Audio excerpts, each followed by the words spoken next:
Meat City, baby. Hello and welcome back to Meat City Gaming. JD here with another episode of Battle Bites here in World of Tanks console. And today we are in the T95E2, an American premium tier 8 medium tank, and we're on an encounter battle in Arctic region. And previously, before I kind of took my break, my 5-year break, weird to refer to that as a break, but before I took my break from the game, this was one of my favorite tanks to play from a silver earning perspective. There's nothing flashy about this tank. It has kind of a low alpha damage. It's a 240 damage gun.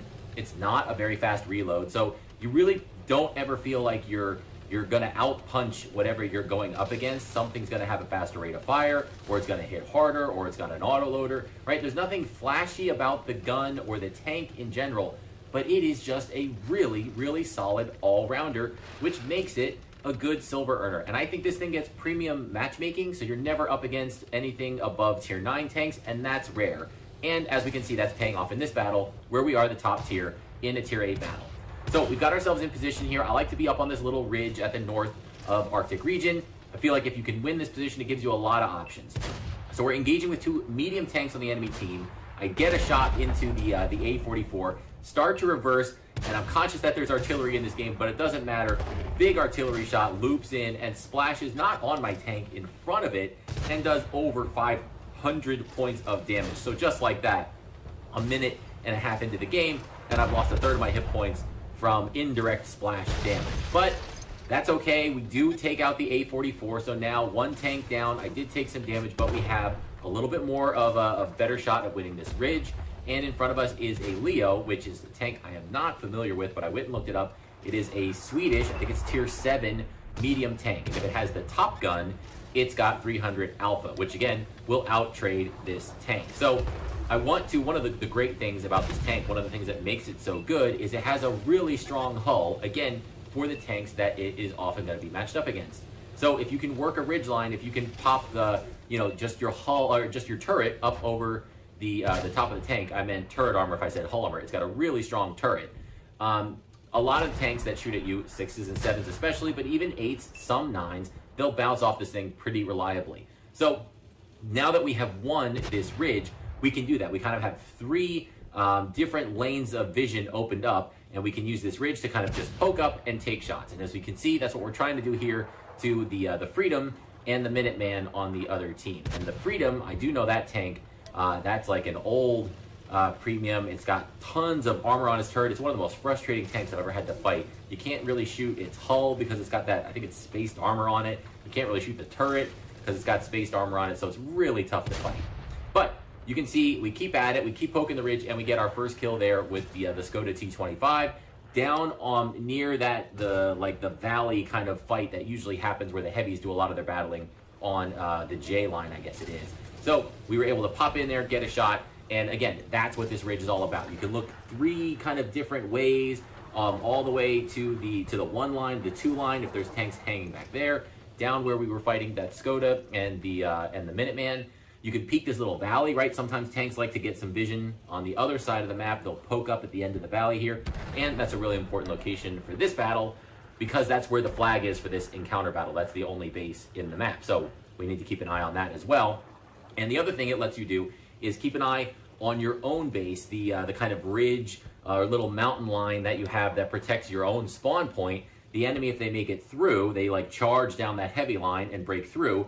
They can go up that little ridge and try to get vision into your base, maybe pop your artillery or your tank destroyers that are hanging back there. And this is what you can see this EVR Hotchkiss is doing right now. He's kind of making that run up there to get some vision. And I don't know, I don't remember this from when I played World of Tanks so long ago, but shooting a moving light tank is the most frustrating thing that I have to do in this game. It is so hard to hit a light tank when they're going at any speed. Even if they're in a wide open valley, I have all the time in the world to set up my shot. I can try to lead, I can get my aim going. I miss all the time. It's so hard. Not to mention if they start circling you, and then you're trying to get your turret traverse to keep up, and the auto aim never works, even if they're right on top of you.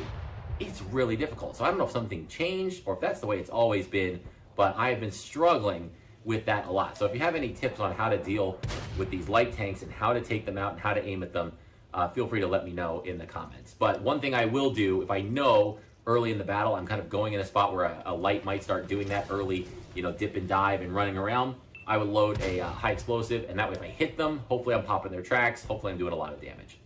So you can see we're, again, slinging shots at this guy. We are uncontested. We're not under fire. We can take our time. We're aiming. We're trying to give lead.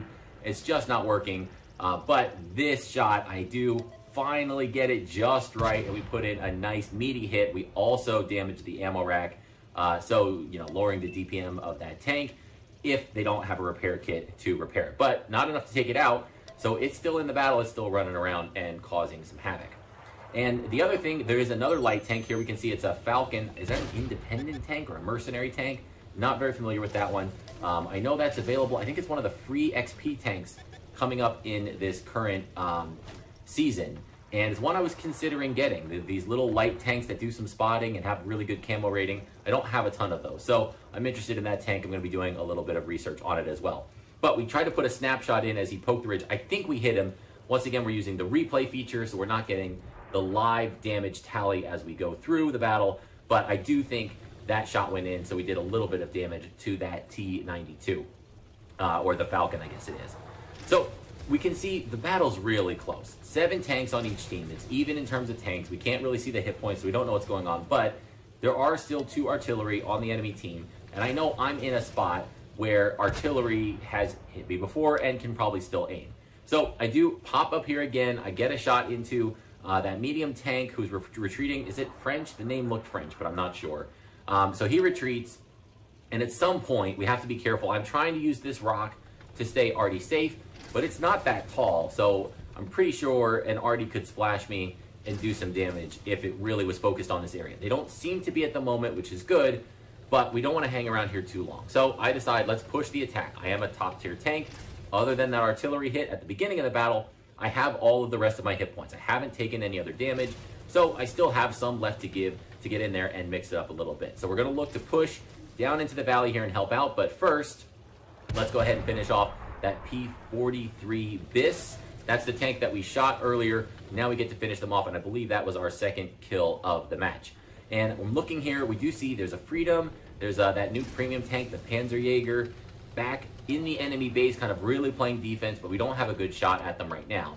So I could go wide around the right there, but I feel like that's going to be a sniper battle. That's not really what this tank is meant to do. So instead, I'm going to cut here towards the flag and try and control the middle of the map. Again, keep my vision. I can pop up out of this ridge and use my turret, and also control the enemy base.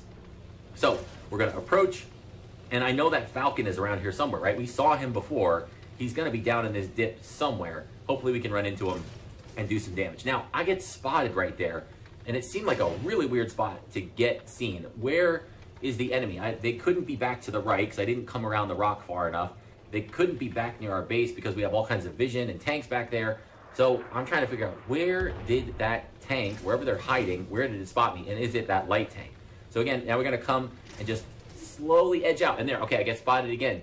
So are they right there in that little bush off to the right? I mean, that's 100 meters, if that. How could they be there and not be spotted? This is, you know, I have this tank kitted fairly well. I have a fairly experienced commander in it. It's not my top commander because I'm still working on getting them skills. But, you know, if they're that close, I feel like I should be able to see them. Lo and behold, the medium tank on my enemy team was an M10 or Panther, I think. Pushes in, spots the Falcon. He's in that bush. I don't know if he was there the whole time or not. That's crazy. But we run in. I try to do bang, a big shot, and I wanted to go for a huge ram here. I feel like this tank getting downhill, it can do some good ramming damage. We didn't do a whole lot of ramming damage there, unfortunately, but it was enough for our follow-up second shot. After the first shot, the ram, the second shot was enough to get a kill, which I believe was our 3rd or 4th kill now. I'm not sure, but we're racking them up, doing a pretty nice job. We're 1 tank up, and we have control now of the middle, and I don't have to worry about that vision being used against me. Now, here we see the Freedom again, and there we go. Frustrating tank to fight, but not when you can see the side of the turret and a portion of it that's not covered by that spaced armor. So we crest the ridge, put in the shot, get ourselves another kill, and now we've completely isolated that last flank, and we can push into the enemy spawn And we've got a light tank in front of us leading the way and providing vision, so all the better. So we're on, again, 3 or 4 kills. Unfortunately, we don't even have the ribbons anymore. I get a shot into the Hummel, and he's going to start to retreat. And again, the reload on this tank, it's not great, but it's not too terrible either. So I was able to give a little lead. That was a long shot, but the Hummel is not a very fast or mobile tank. So we led him and put that in very nicely to get ourselves our 5th kill. Pretty sure that was number 5 for the match. So things are going really well. We're up 2 tanks. I feel like we're in good shape here. There was was that a tank destroyer for the enemy team? I was getting ready to go around the edge, but our light tank, props to him, man. He got around that corner, put in the shot, secured the kill. 5-2, things are looking pretty good right now. The only tank destroyer left is the Panzerjäger. There he is, and these things are never a slouch. The people that paid the money for this tank usually know what they're doing. They're usually a tough battle. So our light tank goes down fighting, but I put in a good shot. I don't know if he knew I was there, and my shot tracked him, so it spun him around, and then I knew I had him. He was gonna shoot me first, but I can tank that one hit. I'll hit him with my second shot and get the kill. But before I could put in the shot for the kill, one of our assistants, one of the teammates, was able to put in that shot and I think finish it off before me. But I think we secured the tracking damage for that. So now I've seen where the tracers are coming from. I know this last artillery is going to be down here in the valley, so we're going to crest the ridge. We put in one. I'm thinking, oh, I'm going to go in and ram them, and then I notice he's not moving. His gun's raised. I'm not going to feed him the damage and possibly kill my own tank. We'll just ease in onto the side and take a last shot to secure that kill for our 6th kill of the game. And that means it was my first Top Gun after my break. So this was the kind of the first really good battle. I had some other nice results in tanks, but I had not yet achieved a Top Gun. And what a tank to do it in. My old steady standby.